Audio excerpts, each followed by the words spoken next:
part belle à la lumière, mais pas seulement, puisque nous commençons notre journée avec une exploration de l'infiniment petit avec Christophe Grosjean, que vous pouvez accueillir. Mesdames et messieurs, Christophe Grosjean. Bonjour. Christophe Grosjean, vous êtes physicien, vous êtes membre du groupe théorique au centre de recherche du synchrotron DESY en Allemagne et vous êtes également professeur de physique théorique à l'université Humboldt à Berlin. Vous êtes un spécialiste des particules élémentaires et de leurs interactions et vous allez nous proposer dans quelques instants une plongée au cœur de l'infiniment petit, aux croisées de la mécanique quantique et de la relativité, là où découvrir les briques élémentaires de la matière et où se posent des questions sur l'espace, sur le temps et le cosmos, depuis ses tout premiers instants jusqu'à aujourd'hui. Je vous précise que vous pourrez interrompre, si besoin, Christophe Grosjean pendant sa présentation, qui durera environ 3/4 d'heure. Un micro est prévu à cet effet, mais sachant que nous prendrons 15 minutes à la fin de son exposé pour discuter ensemble. Christophe Grosjean, nous vous écoutons. Bonjour à tous, merci d'être venus ici. Alors vous savez, les Grecs anciens, ils avaient fait rentrer la politique dans la cité pour apprendre à vivre ensemble. Et aujourd'hui, ce qui est remarquable, c'est que finalement, la ville du Havre fait entrer aussi la science dans la cité, dans la vie de tous les jours. Et on va voir ce que ça donne, hein. On va apprendre à vivre mieux tous ensemble. Alors, oui, c'est ici. Donc je vais vous parler effectivement de mécanique quantique, de relativité restreinte, de boson de Higgs et tout ça. C'est la physique qui se fait essentiellement dans les grands instruments comme au CERN, le grand collisionneur de protons. Alors le CERN, c'est le Centre européen de recherche nucléaire, ça a été créé en 1954, on fête les 70 ans cette année. Alors à l'origine, c'est effectivement la recherche nucléaire, maintenant c'est en fait la recherche sur la physique des particules, l'infiniment petit, la matière, etc. Voilà, alors on va commencer par une question toute bête, hein. Sans doute, vous avez tous fait l'expérience, un jour d'anniversaire, ou je sais pas, à Noël, peut-être lorsque vous allez réussir à passer le bac à la fin de l'année, vous allez recevoir des cadeaux. Et toujours, on se demande ce qu'il y a à l'intérieur du cadeau, du paquet cadeau. Alors, évidemment, on peut ouvrir le paquet cadeau, ça c'est facile, c'est un peu triché quelque part. On cherche à savoir ce qu'il y a dedans, hein, sans l'ouvrir. Alors, comment on fait ? Une façon de faire, en fait, c'est de remuer la boîte. Et ça va nous donner des indications sur ce qu'il y a à l'intérieur.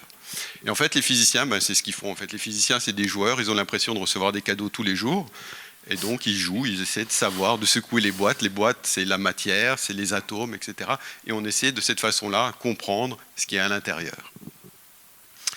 Voilà. Alors, une autre petite expérience que vous pouvez tous faire à la maison. Prenez des œufs, il y a des œufs cuits, des œufs durs. Vous essayez de savoir quels sont les œufs cuits et les œufs durs. Alors évidemment, vous pouvez casser les cookies. Encore une fois, c'est un peu triché. Ce que vous pouvez faire, je vais essayer de repasser le film peut-être, c'est vous le faites tourner et vous essayez de l'arrêter. Et vous relâchez et là vous regardez ce qui se passe. Alors si l'œuf est dur, il va complètement s'arrêter, il ne va pas repartir comme vous lâchez, simplement parce que l'œuf c'est un bloc en entier. Alors que si l'œuf il est cru, si vous ne l'avez pas fait cuire, alors clairement, il y a différentes parties dans l'œuf. Il y a la coquille, puis il y a l'intérieur. L'intérieur, il va continuer à tourner. Donc, lorsque vous relâchez, l'œuf, il va se remettre à tourner simplement parce qu'il y a un moment cinétique de l'intérieur de l'œuf, le jaune, le blanc à l'intérieur, qui vont continuer à tourner. Alors, j'ai essayé de présenter cet exposé là dans la classe de ma fille. Le soir, ils sont tous rentrés chez eux. Le soir, ils ont fait des expériences. Il y avait plein d'œufs cassés sur le sol. Donc, je ne prends pas de responsabilité. Vous faites l'expérience à la maison, mais vous n'allez pas m'engueuler à la fin si ça ne marche pas. Donc, c'est ce que les physiciens, finalement, enfin les physiciens ou tous les gens ont fait depuis le début. Alors, les Grecs, ils ont fait ça il y a un peu plus de 2000 ans. Et ils avaient conclu qu'en fait, il y a 4 éléments dans la nature. Il y a l'eau, l'air, le feu, la terre. Alors, il y en a qui ont compris en fait, qu'il fallait aussi rajouter un 5e élément qui est le vide. Le vide, c'est l'absence d'éléments. Et ça a joué un rôle majeur. C'est comme introduire le zéro en mathématiques. C'est très important. Alors depuis, effectivement, donc on a fait tourner des œufs et on a réussi à comprendre que la structure de la matière était un peu plus compliquée, qu'il y avait tout un tas d'atomes.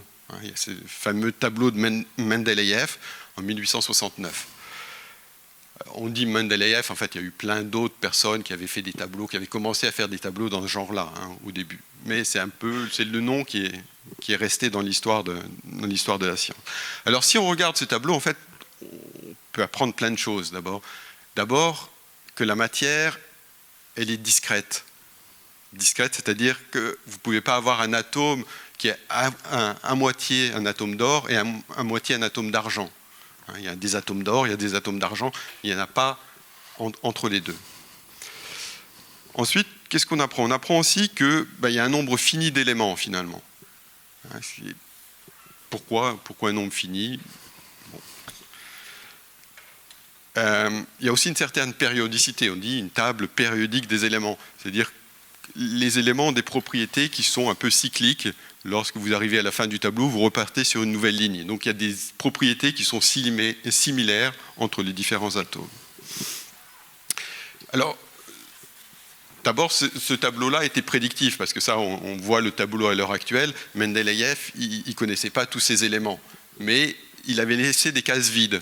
Et effectivement, on a découvert au cours des années, les derniers atomes qui ont été découverts il n'y a pas si longtemps que ça, je crois une quinzaine ou une vingtaine d'années, ils ont effectivement complété ce tableau-là, et on s'est rendu compte qu'effectivement, c'était bien ce qui avait prédit dans la classification, qui a été prédit dans la classification de Mendeleïev.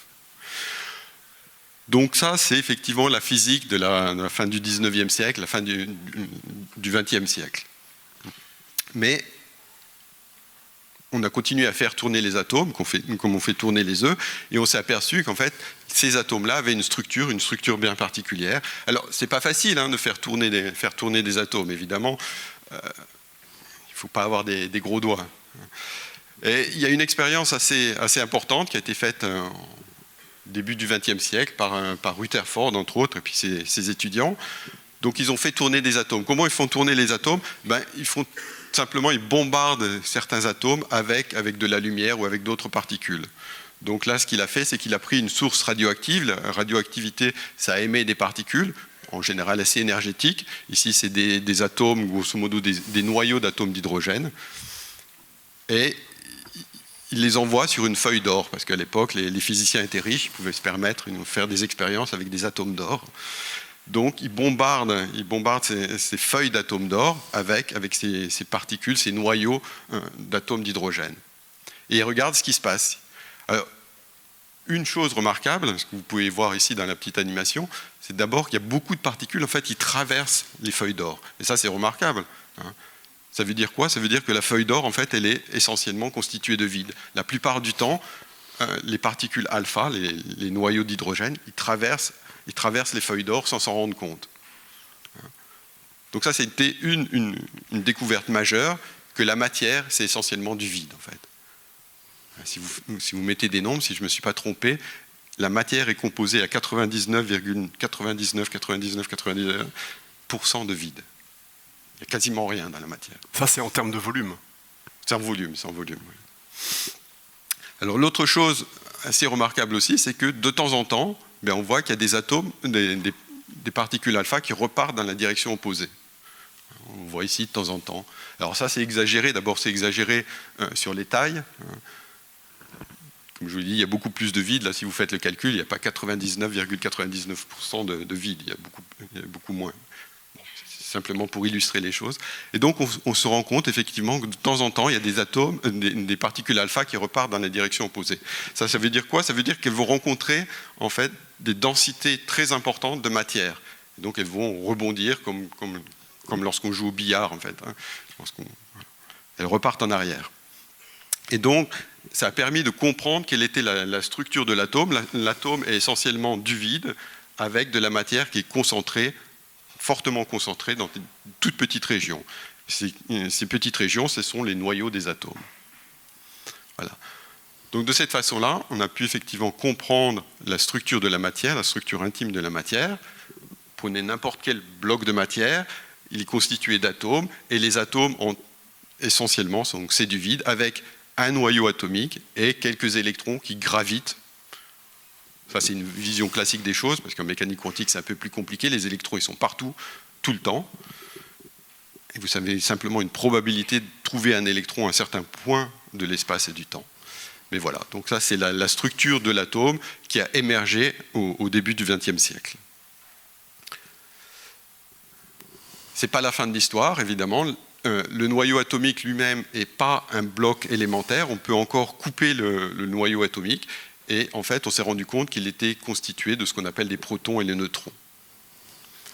Donc les protons et les neutrons, ça a une taille d'environ 1 millionième de milliardième plus petit que 1 mètre.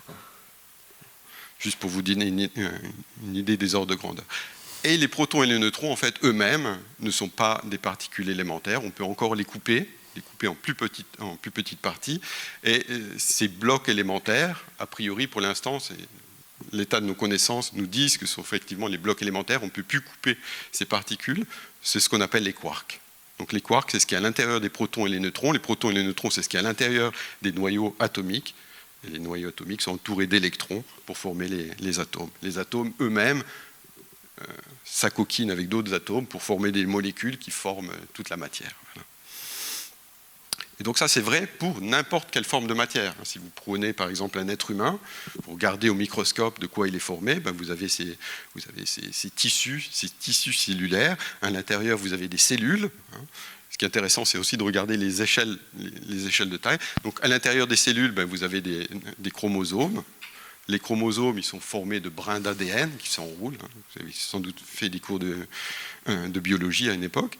Alors ça, c'est à peu près ce qu'on peut voir avec des microscopes. Ensuite, effectivement, pour voir de quoi sont formés les brins d'ADN, il faut utiliser des instruments un peu plus puissants, donc essentiellement des accélérateurs de particules. Et là, on voit effectivement que ces brins d'ADN, ils sont formés d'atomes. Ces atomes, ils sont formés d'électrons et de noyaux. Et à l'intérieur des noyaux, vous retrouvez ces protons et ces neutrons avec des quarks. Les quarks qui interagissent entre eux en échangeant ce qu'on appelle des gluons. Donc dans la vie de tous les jours, vous communiquez en fait en échangeant essentiellement des photons. Si vous prenez votre téléphone portable, vous envoyez un message à votre copine, à votre copain, ce que vous faites, c'est échanger un signal électromagnétique. Un signal électromagnétique, c'est un échange de photons. Les quarks, eux, essentiellement, ils interagissent en échangeant des gluons. Ils peuvent aussi échanger des photons, mais c'est beaucoup moins efficace. Échanger des gluons à l'intérieur des protons et des neutrons, c'est plus efficace. Alors il y a une différence fondamentale entre la chimie et la physique. On va dire 2 mots quand même, pour bien comprendre ce que c'est que la physique des particules. Donc la chimie, c'est essentiellement une réorganisation de la matière. Par exemple, lorsque vous faites brûler un gaz, le méthane, le méthane c'est CH4, 1 atome de carbone et 4 atomes d'hydrogène. Ce que vous faites, c'est que vous le combinez avec de l'oxygène de l'air. Donc l'oxygène c'est O2. Prenez ces atomes de carbone, ces atomes d'hydrogène, vous les réarrangez avec les atomes d'oxygène pour faire du dioxyde de carbone, CO2, plus de l'eau. Donc c'est simplement une réorganisation. En quelque sorte, vous coupez les liens qui existent entre les différents atomes des molécules et vous réarrangez, vous recréez des nouveaux liens pour former de nouvelles molécules. C'est une réorganisation de la matière. En physique des particules en particulier, c'est complètement différent. Complètement différent, en sens que, une réaction typique de physique des particules, vous prenez un électron et une antiparticule, un anti-électron, ce qu'on appelle le positon, vous les faites se collisionner et vous regardez ce qui se passe, un feu d'artifice. Qu'est-ce qui se passe dans ce feu d'artifice ? Vous allez avoir des photons, vous allez avoir des muons. Les muons, c'est des particules qui ressemblent beaucoup à l'électron, simplement ils ont une masse qui est environ 2000 fois plus grande que la masse de l'électron. Vous allez avoir des quarks, vous allez avoir des gluons, vous allez avoir des bosons W-. Bosons W-, ça ressemble à des photons, mais c'est encore des particules beaucoup plus massives. Alors là, vous regardez un petit peu, et là, vous allez comprendre rapidement que, évidemment, toutes ces particules que vous obtenez à la fin du feu d'artifice, ils ne sont pas contenus dans l'électron. Comme je vous ai dit, par exemple, le boson W, il a une masse qui est 200 000 fois plus élevée que la masse de l'électron.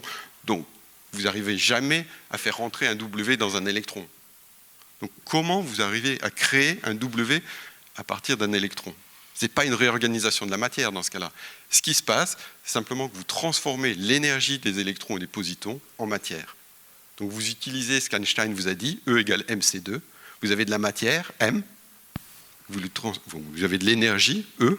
Vous transformez en matière. L'énergie, c'est l'énergie cinétique C'est l'énergie des cinétique, électrons voilà. et positrons Exactement. incidents.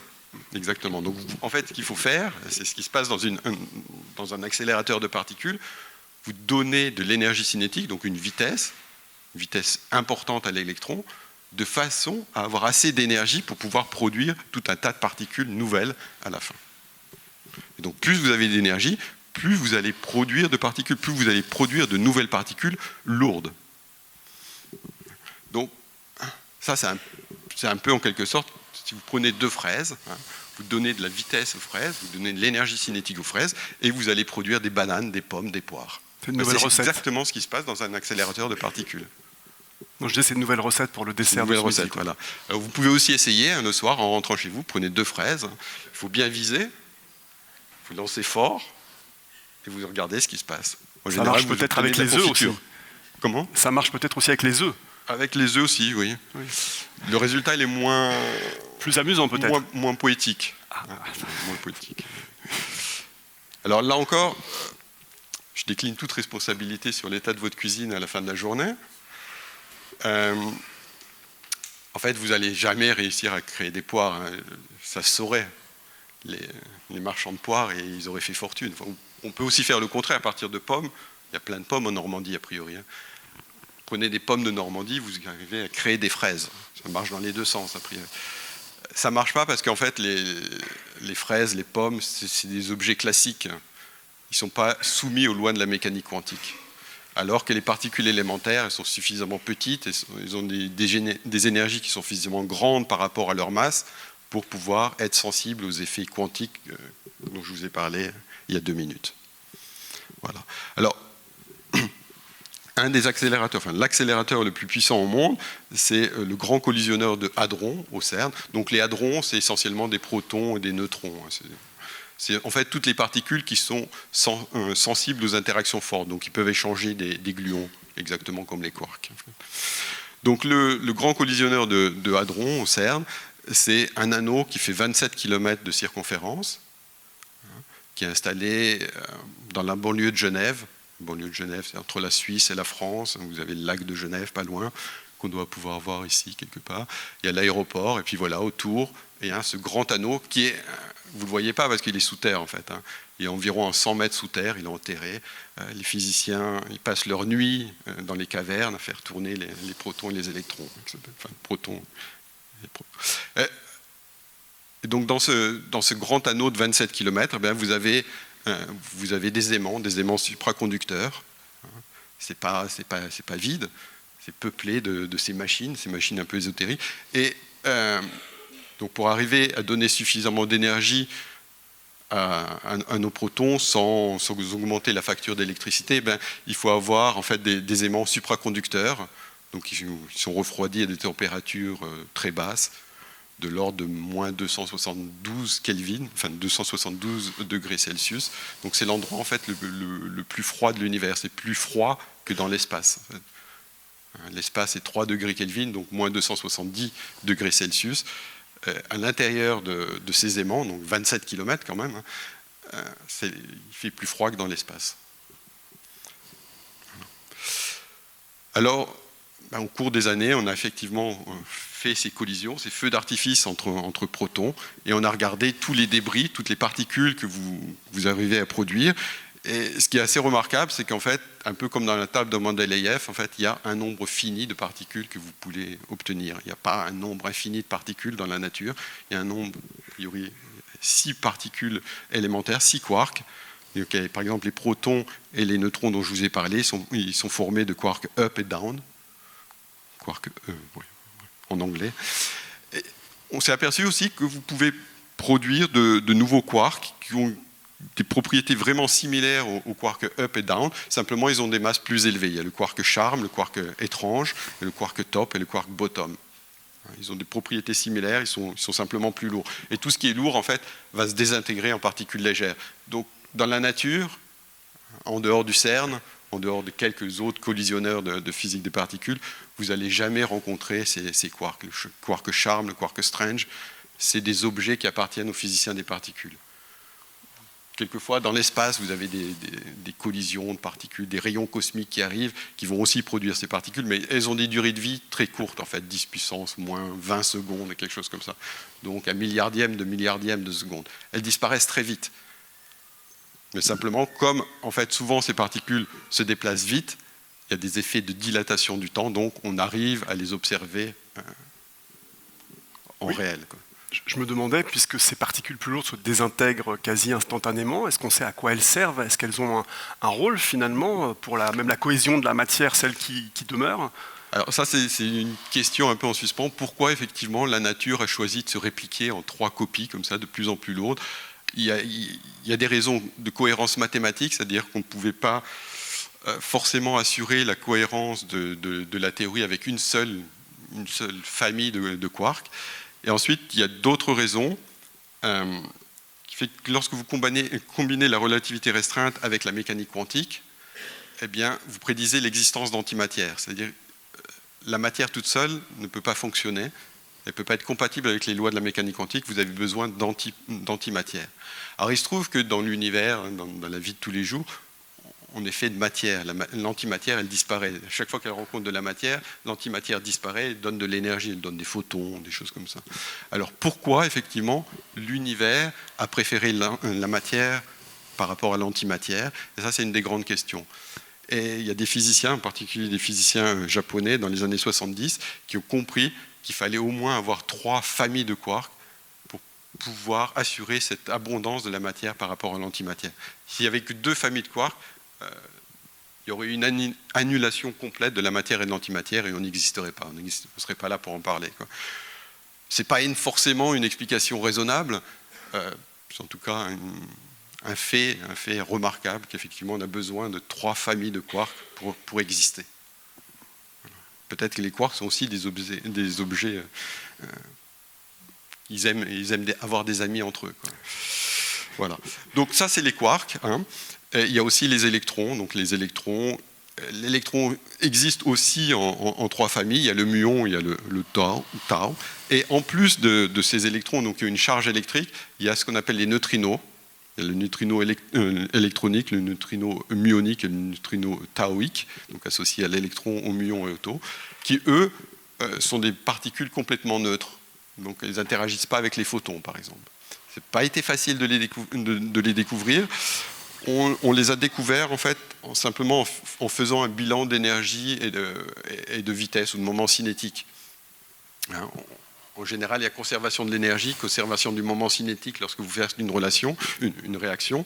Et les gens, dans les années 30, étaient perturbés, enfin, fin des années 20, des années 30, étaient perturbés parce qu'ils faisaient la somme, le bilan énergétique, le bilan moment cinétique, et ils s'apercevaient qu'il manquait quelque chose. Alors, il y a les physiciens de mécanique quantique qui leur disaient « Ne vous inquiétez pas, c'est de la mécanique quantique, il n'y a pas de conservation d'énergie en mécanique quantique. » En fait, ce n'est pas tout à fait vrai, il y a quand même une conservation d'énergie, et les hypothèses qui ont été formulées par des physiciens théoriciens, en particulier Pauli, il s'est dit, en fait, il y a une particule que je ne vois pas, que j'appelle le neutrino. Je ne la vois pas dans mes réactions, simplement je ne la vois pas parce qu'elle n'interagit pas avec la matière, elle n'interagit pas avec les photons. Mais elle existe, et cette particule, elle emporte de l'énergie, elle emporte un moment cinétique, et c'est cette particule qui permet d'assurer en fait, qu'il y a bien conservation de l'énergie et du moment cinétique. Donc il a postulé l'existence de cette particule, et elle a été découverte une vingtaine d'années plus tard, effectivement, directement dans les collisionneurs. On n'a pas vu le neutrino directement, mais on a vu en fait, comment il interagissait avec des particules, donc une interaction très très faible, mais on a pu prouver son existence. Voilà. Donc ça, c'est l'ensemble effectivement des particules de matière, les quarks et les leptons. Donc, et les autres particules, comme le photon, simplement, ce sont les particules qui sont échangées entre les quarks et les leptons pour communiquer entre eux. Donc il y a le photon, il y a le gluon dont je vous ai parlé, et il y a aussi les bosons W et les bosons Z. Voilà. Donc ça, c'est toutes les particules qui existent. Alors, dans le petit coin là-haut, vous voyez aussi ce qu'on appelait le boson de Higgs. Je vais y revenir dans un moment. Ça a été l'une des grandes découvertes, des dernières grandes découvertes. En 2012, au CERN, on a mis en évidence l'existence de ce boson de Higgs. Donc, ce sont toutes les particules de matière. Et toutes les particules, toute la matière qu'on a observée, dans la nature, dans les étoiles, dans les galaxies, sur les planètes, etc., sont formées de ces particules élémentaires. Ce sont des briques très compliquées, mais vous pouvez toujours couper ces morceaux de matière et vous allez découvrir à la fin des fins des quarks et des leptons. Donc nous, aujourd'hui, on voit les structures, on voit les amas de galaxies, etc. Lorsque vous remontez dans le temps, ces grandes structures n'existaient pas. Il y avait des particules qui se propageaient dans l'espace librement, en interagissant les unes avec les autres, mais elles ne formaient pas de grandes structures. Donc il y a plusieurs moments importants dans l'histoire de l'univers, mais à la fin des fins, vous pouvez vraiment comprendre toute la dynamique de l'univers à partir des particules élémentaires que je vous ai décrites et des interactions les unes avec les autres. C'est un système complexe, il y a beaucoup de particules évidemment, mais a priori, si vous avez un super ordinateur, vous pouvez faire les calculs et voir comment finalement les planètes, les galaxies, les amas de galaxies se forment simplement à partir de quelques particules élémentaires dont vous êtes parti au début.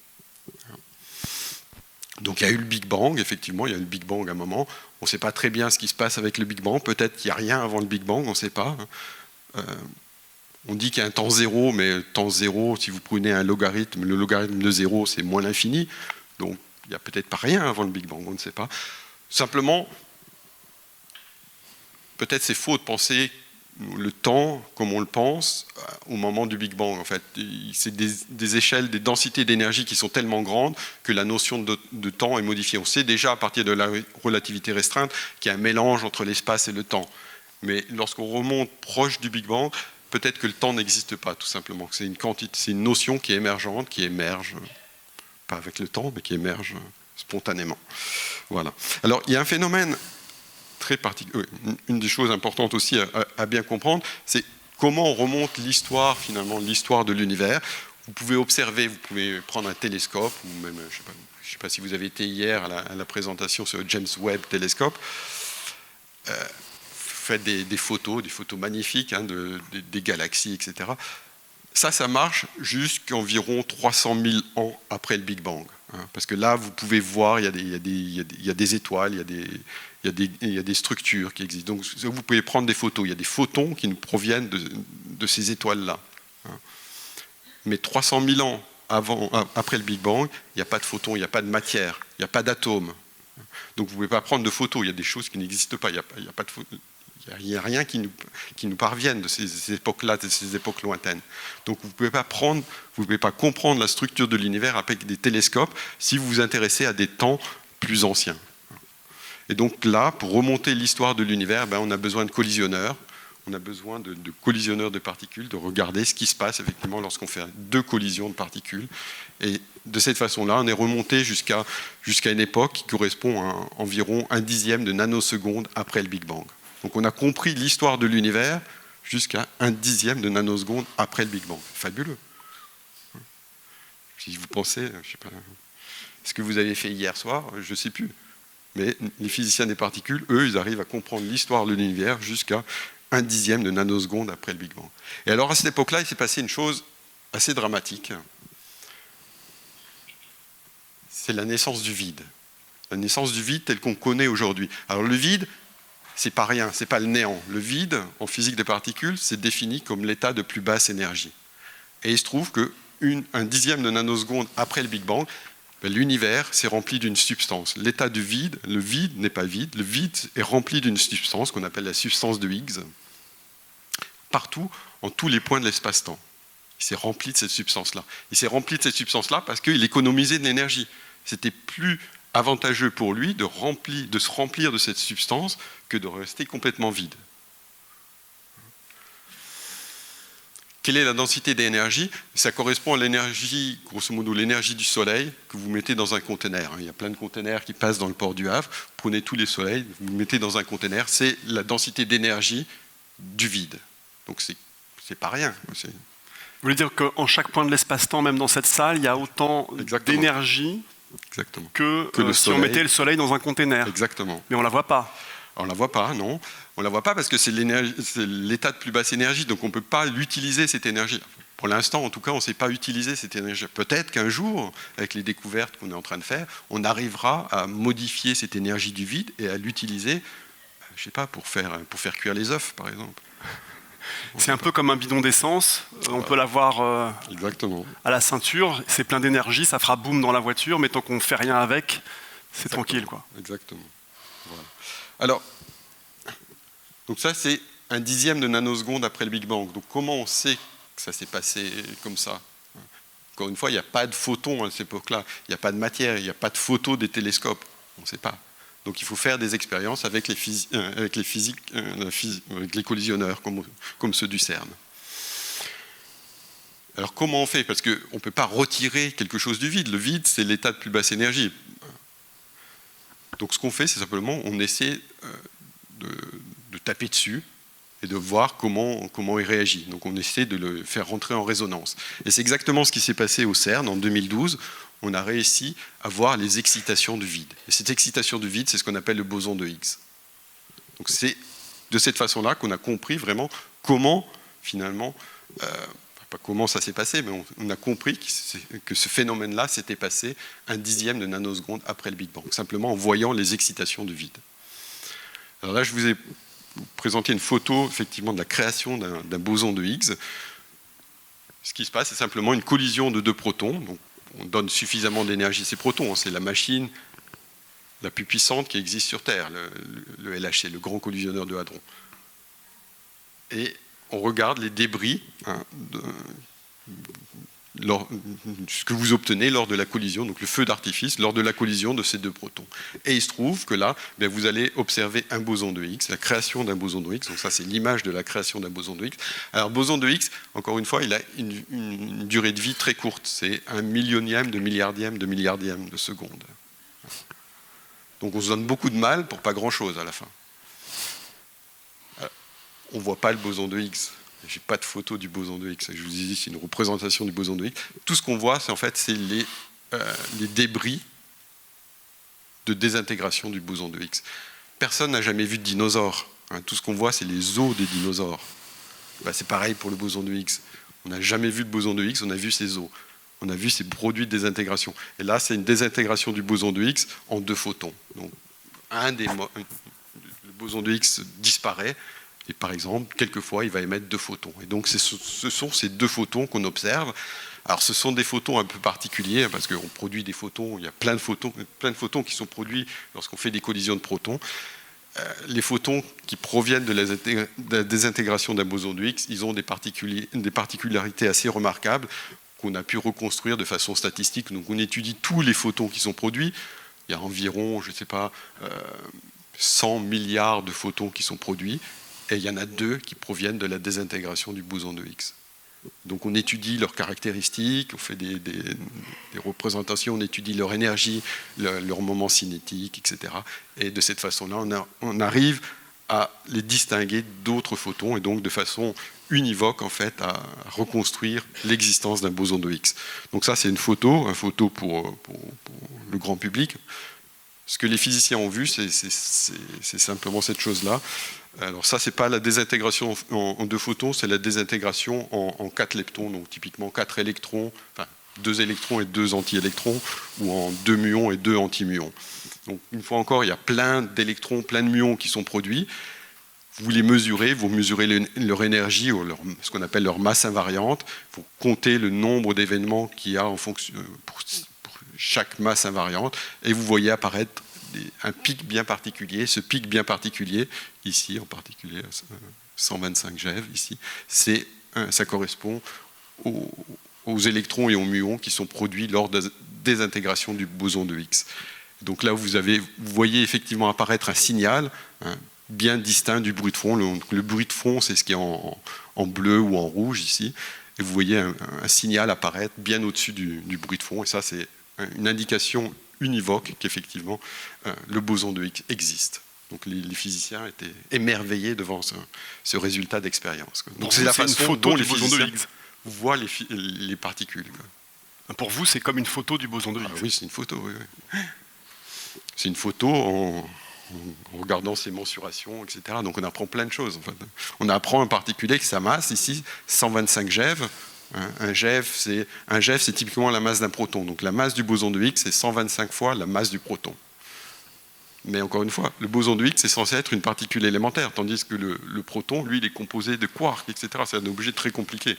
Le boson de Higgs, a priori, c'est une particule qu'on ne peut pas couper en deux et qui a une masse qui est 125 fois plus grande que la masse du proton. Alors, depuis 2012, on a environ produit 8 millions de bosons de Higgs au LHC et au CERN. Alors, c'est pas toujours facile, effectivement, d'observer les produits de désintégration du boson de Higgs, encore une fois, parce qu'il y a tout un tas de particules qui sont produites en même temps. Donc, on a besoin de jeter certains événements qui ne sont pas assez significatifs, etc. Et donc, à la fin des fins, on a pu identifier seulement quelques milliers de bosons de Higgs. Donc, on a quelques milliers de photos d'un boson de Higgs qui a été produit au LHC. Comment ? La durée de vie, c'est 10 puissance moins 20 secondes, donc 1 millionième de milliardième de seconde. Voilà. Alors, ce n'est pas la fin de l'histoire. Donc, l'étape suivante pour le CERN, c'est de fabriquer une usine à bosons de Higgs. Donc, une usine qui va produire environ 1 million de bosons de Higgs, mais qui va les produire dans des conditions beaucoup plus propres que le grand collisionneur de hadrons. Donc ça, c'est ce qu'on appelle le futur collisionneur circulaire, qui va être une nouvelle machine. Donc le LHC, les 27 km qui étaient enterrés sous terre, les 27 km ici, c'est une petite machine comparée à l'autre qui va voir le jour, je ne sais pas, dans 20 ans, dans 30 ans. Donc peut-être que vous serez tous à ma place d'ici là. Suite à cette conférence qui vous a enthousiasmé sans doute, vous allez vous dire, je vais faire de la physique des particules, et dans 20 ans, c'est vous peut-être qui allez découvrir le boson de Higgs dans ce nouveau collisionneur, le futur collisionneur circulaire, qui va être construit normalement autour du CERN aussi. Donc le CERN est quelque part par là, entre la frontière entre la France et la Suisse. Donc vous voyez le lac Léman ici. Donc c'est un nouveau collisionneur qui va faire environ 90 km de long, qui va passer sous le lac, il va passer sous certaines montagnes, il va approcher effectivement pas très loin du Mont Blanc ici. Vous avez Annecy ici avec le lac d'Annecy, vous avez le Jura ici. Donc on ne peut pas mettre cet anneau, on ne peut pas le faire trop grand, parce que si vous faites trop grand ici, vous allez vous enfoncer dans le lac il devient profond, donc il faudrait creuser beaucoup plus profond, etc. Ça coûterait trop cher. Donc la taille maximale, la taille optimale de cette machine, c'est environ 90 km, et c'est une machine effectivement qui va d'abord collisionner des électrons et des positons pour produire environ 1 million de bosons de Higgs, et ensuite on va remplacer les électrons et les positons, on va faire collisionner des protons avec des énergies beaucoup plus élevées, et là on va environ produire 1 milliard de bosons de Higgs. Donc ça, ce sera dans les années 60, dans les années 70, 2060, 2070. Voilà, c'est la physique du futur. Alors pourquoi on s'intéresse à produire le boson de Higgs? Qu'est-ce qu'on va chercher à comprendre? Il y a plein de questions importantes qui sont reliées au boson de Higgs. Ce n'est pas simplement une lubie de quelques physiciens, de quelques physiciens théoriciens, c'est une particule essentielle qui est là, a priori, pour répondre à des questions fondamentales. Par exemple, la durée de vie des étoiles. Pourquoi le Soleil brille depuis quelques milliards d'années? Il brille depuis plusieurs milliards d'années simplement parce que le boson W et Z, dont je vous ai rapidement parlé tout à l'heure, en fait, ils ont une masse environ 100 fois la masse du proton. Si la masse du boson W et Z était zéro, comme la masse du photon, le Soleil il disparaît quasiment instantanément. Il brûle sous son énergie instantanément. Il brille depuis plusieurs milliards d'années simplement parce que le boson W et Z ont une masse de l'ordre de 100 fois la masse du proton. Pourquoi ils ont une masse? Parce qu'ils interagissent avec le boson de Higgs. Alors ça, c'est la vision des théoriciens. Les théoriciens, ils comprennent, ils donnent la masse au boson W et Z à partir des interactions avec le boson de Higgs. Et donc ça, c'est une des choses fondamentales qui a été établie par le LHC, en regardant environ les milliers de photos du boson de Higgs qui ont été produites. On a compris effectivement que la masse du boson W et Z, elle était liée aux interactions du boson de Higgs. Donc c'est une découverte fondamentale. On arrive à comprendre la durée de vie du Soleil simplement à partir d'interactions entre les particules élémentaires. Donc ça, c'est une question qu'on peut dire qui a été résolue déjà par le LHC. Alors on va faire des mesures un peu plus précises pour arriver à comprendre les choses, mais c'est une question qu'on comprend. Il y a une autre question fondamentale. quelle est la taille des atomes? Pourquoi ces atomes, ils ont une taille de l'ordre de l'angstrom, donc un dixième de milliardième de mètre. La taille des atomes, en fait, elle est déterminée par la masse de l'électron. Ça, c'est la formule de Bohr, qui a calculé grosso modo la taille d'un atome à partir de la masse de l'électron. Et d'où vient la masse de l'électron? D'après les théories, d'après les idées théoriciens, la masse de l'électron, elle est simplement due à l'interaction avec le boson de Higgs. Donc ça, c'est quelque chose qu'on aimerait comprendre aussi. Est-ce que c'est vrai? Est-ce que c'est simplement une hypothèse de théoricien ou est-ce que c'est vraiment la réalité, la façon dont les choses se passent? Est-ce que la masse de l'électron, elle provient de cette interaction avec l'électron? Et ça, le grand collisionneur de Hadron, il n'arrivera jamais à répondre à cette question-là, simplement parce que l'interaction entre le boson de Higgs et l'électron, elle est très faible, parce que la masse de l'électron est très faible par rapport à la masse du proton, par exemple. Donc c'est pour ça, entre autres, qu'on a besoin d'une nouvelle machine pour essayer de comprendre si vraiment c'est bien le boson de Higgs qui donne la masse à l'électron, qui donc donne la taille, définit la taille des atomes, donc la taille de tous les objets, donc la taille de l'univers en quelque sorte. Donc encore une fois, c'est fascinant de se dire que simplement c'est au niveau microscopique des interactions entre particules qui définit l'univers tel qu'on le connaît. Il y a une autre question aussi fondamentale. La différence par exemple entre un proton et un neutron, c'est que le proton, il est stable, c'est une particule qui est stable. Vous prenez un proton tout seul, il a une durée de vie infinie. Le neutron, lui, qui ressemble au proton, il se désintègre environ en 10 minutes. Le neutron va donner un proton, plus un électron, plus un antineutrino.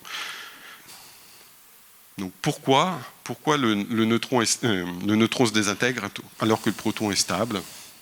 Ça vient simplement de la différence de masse entre les quarks. Le neutron, lui, il est formé d'un quark up et deux quarks down. Le proton, il a deux quarks up et un quark down. Donc c'est la différence de masse entre les up et down qui va nous dire que le neutron est plus lourd que le proton et que donc le neutron peut se désintégrer, mais par contre le proton, lui, ne peut pas se désintégrer.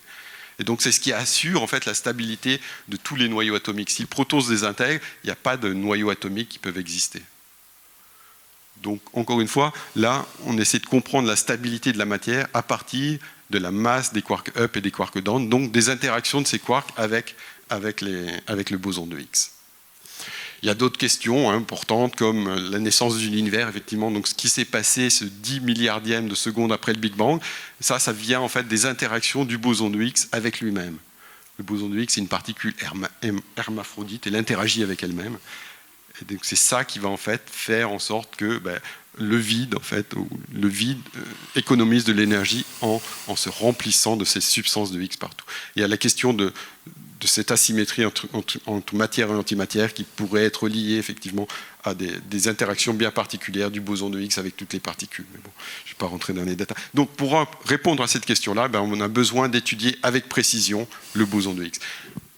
Alors rapidement peut-être, les 2-3 minutes qui restent, pourquoi en fait on veut étudier avec précision des objets qu'on connaît déjà? Le boson de Higgs, on le connaît, on ne connaît pas toutes ses propriétés en détail, on connaît l'ordre de grandeur de ces interactions avec les particules, mais on voudrait mesurer les choses de façon plus précise.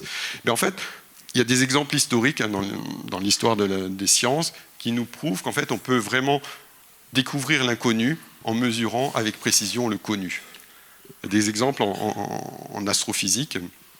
Par exemple, la trajectoire d'Uranus. Donc, Uranus, c'était la 7e planète du système solaire qui était connue à l'époque. J'ai oublié les années, mais c'est pas grave.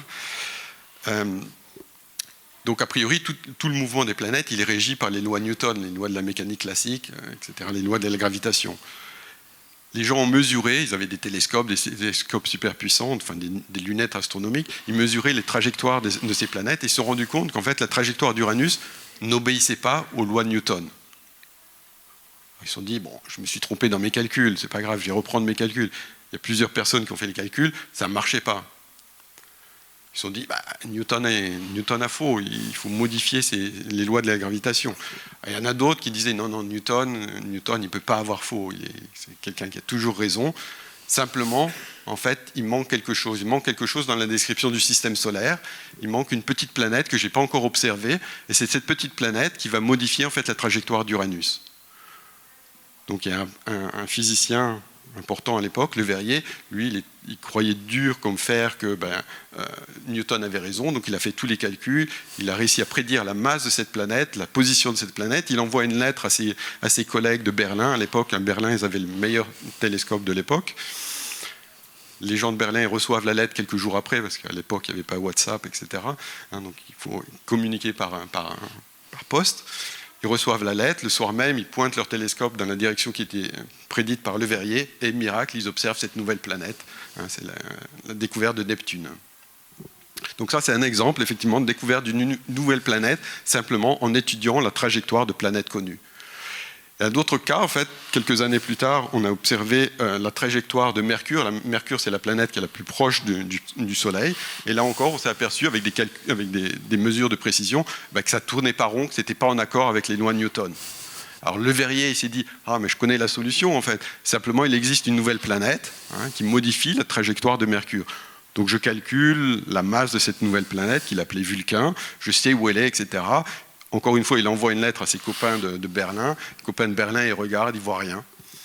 En fait, il n'y avait pas de nouvelle planète. Simplement, ce qui s'est passé, c'est que les lois de Newton, cette fois-là, étaient plus valides.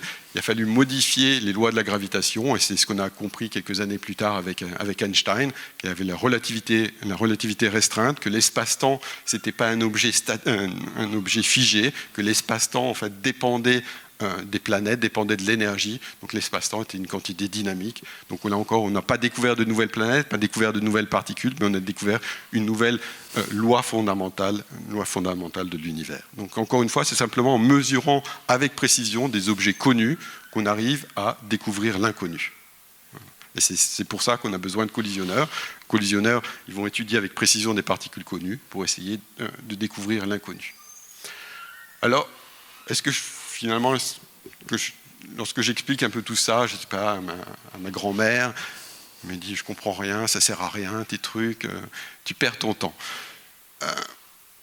Effectivement, on parle de particules, mais en fait, il y a des questions de tous les jours auxquelles on n'arrive pas à répondre.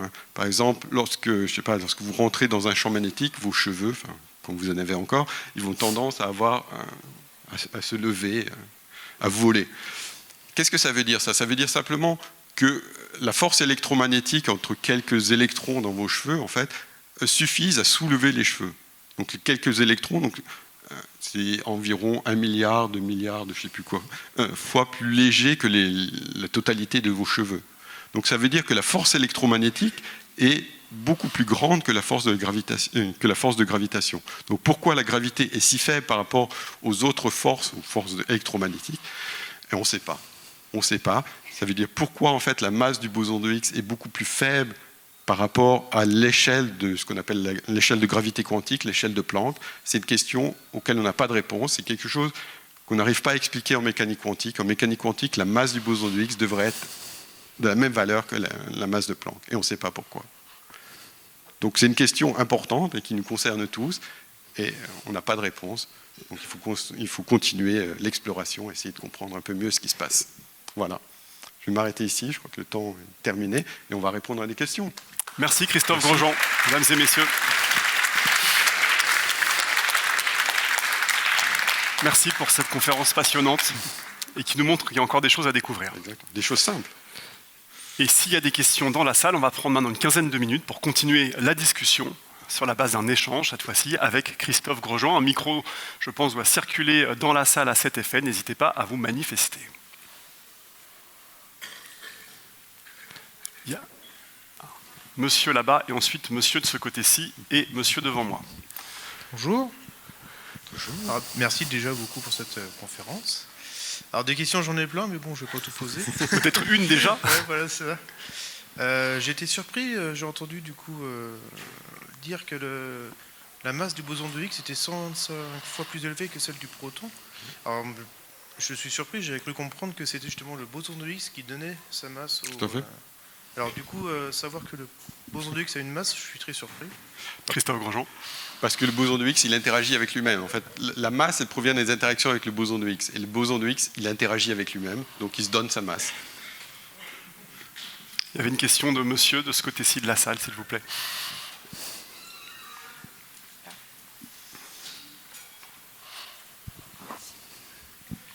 Oui, bonjour. la mécanique quantique a produit, si vous voulez, des applications plusieurs années après. Si on s'intéresse qu'à la physique des particules, est-ce qu'elle aurait des applications comme la mécanique quantique? Alors, il y a plein d'applications. Enfin, le fait qu'on a compris, par exemple, que les électrons existaient, on a donné l'électricité. Alors, lorsque Faraday a découvert l'électricité, personne ne savait à quoi ça allait servir. Il y avait même à l'époque, soi-disant, un premier ministre anglais qui a visité son laboratoire. Il a dit, mais à quoi ça sert? Donc le Premier ministre lui a répondu, je ne sais pas à quoi ça va servir, mais je suis sûr que dans quelques années, on va arriver à prélever des impôts sur votre découverte. Non, mais enfin, la physique des particules, l'antimatière par exemple, elle sert en médecine. Lorsque vous faites des scanners, etc., c'est avec de l'antimatière.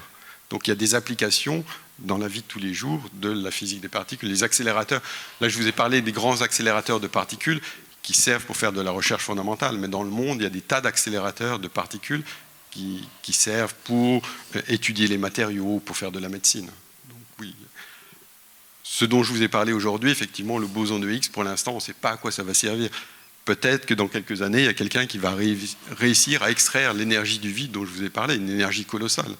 Donc, ça serait une source d'énergie formidable, gratuite.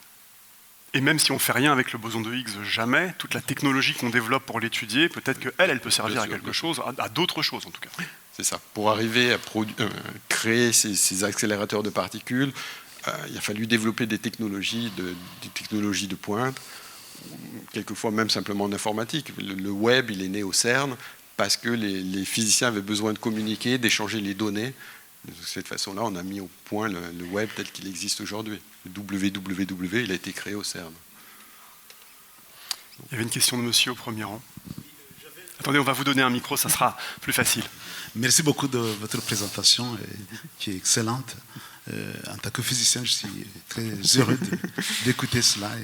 J'avais fait dans le temps la physique des particules, et donc je suis vraiment très ravi. J'avais une petite question. Y aurait-il une liaison entre les bosons de Higgs et les ondes gravitationnelles? Christophe Grosjean. Voilà. Alors, les ondes gravitationnelles qu'on a observées à l'heure actuelle, ça provient de la collision en fait, essentiellement de deux trous noirs, donc des quantités d'énergie assez fantastiques. Mais il y a d'autres phénomènes en fait, dans les premiers temps de l'univers qui aussi pourraient produire des ondes gravitationnelles, en particulier cette transition de phase électrofaible, donc ce 10 puissance, ce nanoseconde après le Big Bang, lorsque le vide s'est rempli de cette substance de Higgs. Si cette transition de phase est du premier ordre, donc exactement comme lorsqu'on fait bouillir de l'eau, il y a des productions de bulles, donc il y a des bulles d'univers qui se remplissent de cette substance de Higgs, et ces bulles finissent par grandir et remplir tout l'univers. Lorsque des bulles vont rentrer en collision, elles vont produire des ondes gravitationnelles. Voilà. Donc, ça dépend essentiellement de la façon dont le boson de Higgs interagit avec lui-même, et on pourrait voir un fond diffus d'ondes gravitationnelles qui provient de ce moment-là. Donc de la même façon, vous avez ce fond diffus de photons qui provient de l'époque de 300 000 ans après le Big Bang. Dans le temps passé, lorsque vous allumiez votre télé, il n'y avait pas le câble, vous allumiez la télé, vous aviez tous des grésillements. Les grésillements, c'était les photons qui avaient été produits 300 000 ans après le Big Bang. Et bien là, on pourrait produire des ondes gravitationnelles un dixième de nanoseconde après le Big Bang, donc des ondes gravitationnelles qui sont produites par le boson de Higgs. Ouais. Donc ça, c'est des choses qui sont cherchées à l'heure actuelle par les détecteurs d'ondes gravitationnelles. Alors c'est des détecteurs qui sont différents de ceux qu'on utilise aujourd'hui, c'est des gammes d'énergie, de fréquences différentes. En particulier, un projet LISA, qui est un projet d'ondes gravitationnelles avec des satellites qui sont envoyés dans l'espace. Donc des satellites qui seront environ séparés d'un million de kilomètres. Vous regardez les interférences entre les lasers, donc vous envoyez des lasers d'un satellite à l'autre et vous voyez comment la distance évolue. Donc ça pourrait permettre effectivement de détecter ces ondes gravitationnelles d'origine cosmologique. Il y avait une question, monsieur, au milieu. Bonjour. J'ai perdu un petit quelque chose quelque part. Ma faute. J'aimerais, voilà. Donc je vous ai entendu un moment dire que, à l'instant infinitésimal de la création de l'univers, il y a une phrase, vous avez dit, je crois, il y avait c'était la démonstration qui avait, c'était le moment où il y avait le moins d'énergie, une tournure, c'est les tournures des mots, si vous voulez, la terminologie qui m'a perdu.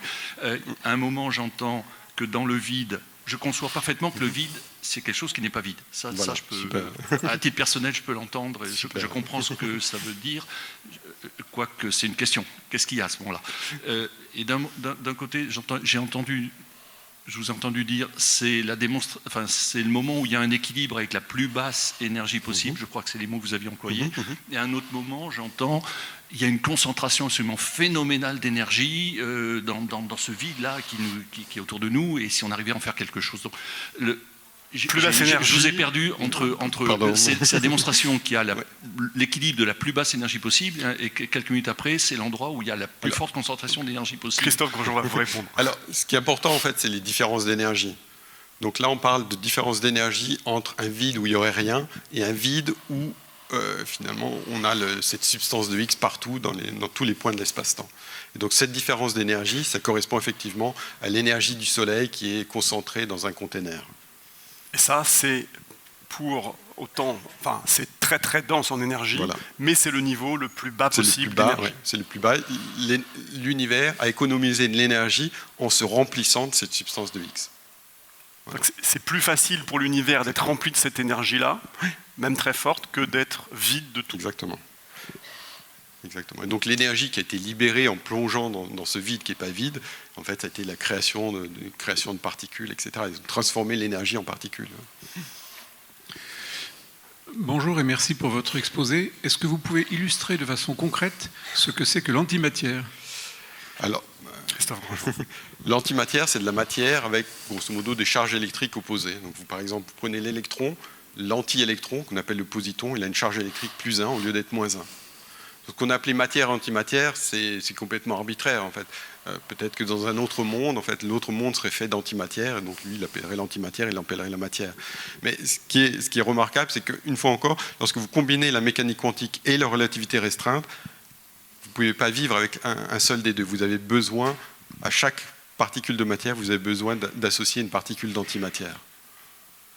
Je ne sais pas si ça répond à votre question, mais on sait effectivement, on a observé, hein, la première fois qu'on a vu l'antimatière, c'était dans les années 30, on a observé des positons qui sont fabriqués à partir de rayons cosmiques. Les rayons cosmiques rentrent dans l'atmosphère et produisent de l'antimatière. Cette antimatière, encore une fois, elle a une durée de vie très courte, mais on arrive à la mettre en évidence. Et elle suffit, cette durée de vie, pour faire de l'imagerie médicale. Exactement. Une technique, oui. Peut-être je me trompe, c'est le PET scan. Hein, je ne sais le PET, plus à quoi ça sert. Mais... Oui, c'est à partir de positons, oui, tout à fait.